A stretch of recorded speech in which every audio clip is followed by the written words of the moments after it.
Today's lesson is iron play.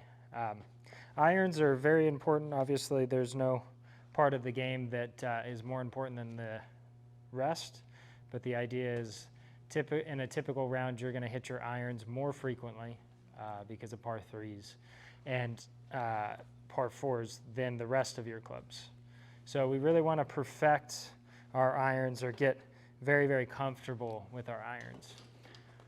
Main things is setup, difference between short irons, mid irons, and long irons, and then understanding how do we control impact, basically the low point of our arc and the bottom of our circle, so that we can step up there with confidence that every time we have an iron in our hand, we're going to hit it relatively well. So first thing we would do is, obviously, when we're setting up, we want to have an alignment stick. We want to be checking our aim, understanding that even though the target is right here, my body is set up parallel left. So what does parallel left mean?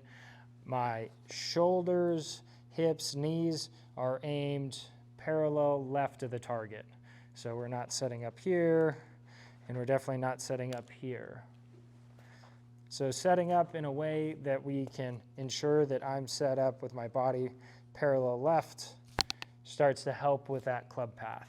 So that gets us into our first topic. What is club path? What is the way that the club travels through the impact zone? So as we're set up here, we start to work on an idea of if we have a clock and this is 12, this is 6, a classic drawer's path would be more of a 7 to 1 club path. And then the classic faders club path is this 5 to 11. So just a quick reference helps us find out what that club path means. So now that we kind of understand what it means, how do we practice something like that? So if we wanted to practice something to work on our club path, we can take foam noodles. Okay, we can set it up in a way to where the club has to travel from 7 to 1. So you can see my alignment stick here is squared away.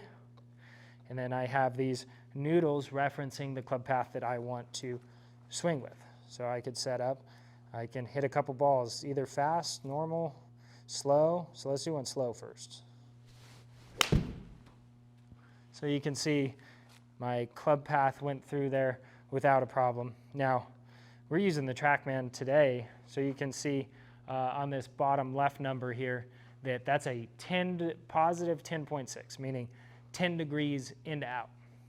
So that would be excessive, but if we're struggling with that over-the-top swing path, something like this with the noodles is going to really help us stay out, more in to out through impact.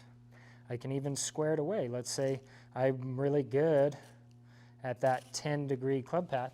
Let's start to square this thing up a little bit so that I can get that number down.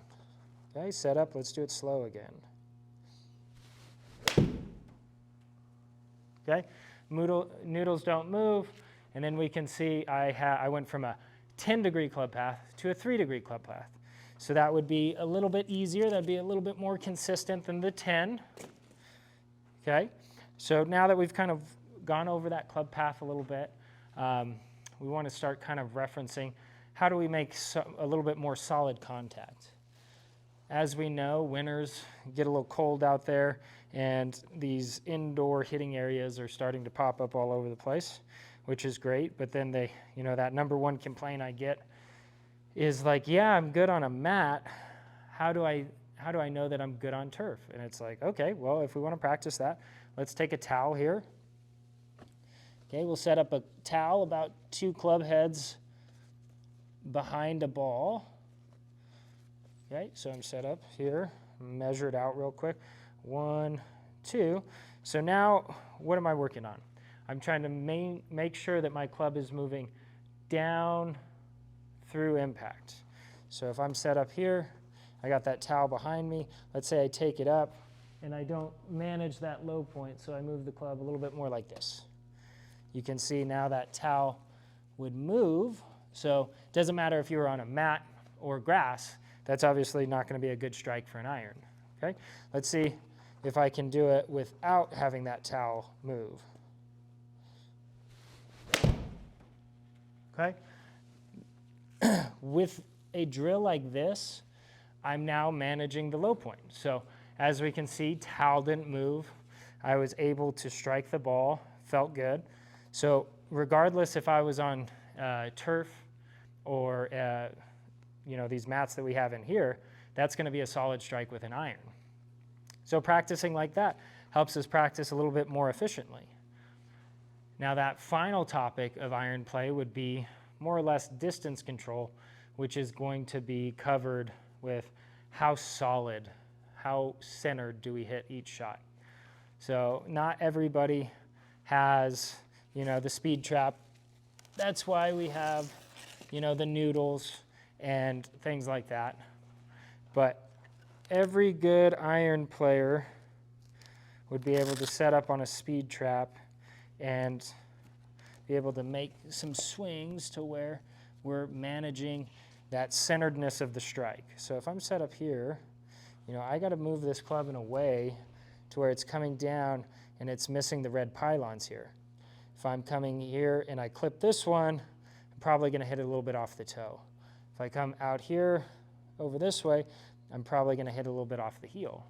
Now, moving that impact can change, your distance about 5%. So it's anywhere between 3 and 5% based on how far off the center. So if we're looking here and here's the center, if I just move a pinky nail from the center, that's about 5%. If I move it again, that's another 5. So we can lose up to 10% of our distance by not just hitting it in the center. So when you look at that and we're hitting it hundreds of yards, 10% can be a big difference. That's the difference between covering the water or the bunker or being in the water and the bunker. So working on specific ways to improve the club path, the strike of the iron, and where you're hitting it on the club face can really help you start to dial in your irons. So we're going to hit one more, a little bit more full speed now that I've gone through my noodle path, I've gone through my towel drill, and let's see if we can get a good strike with a fairly straight ball.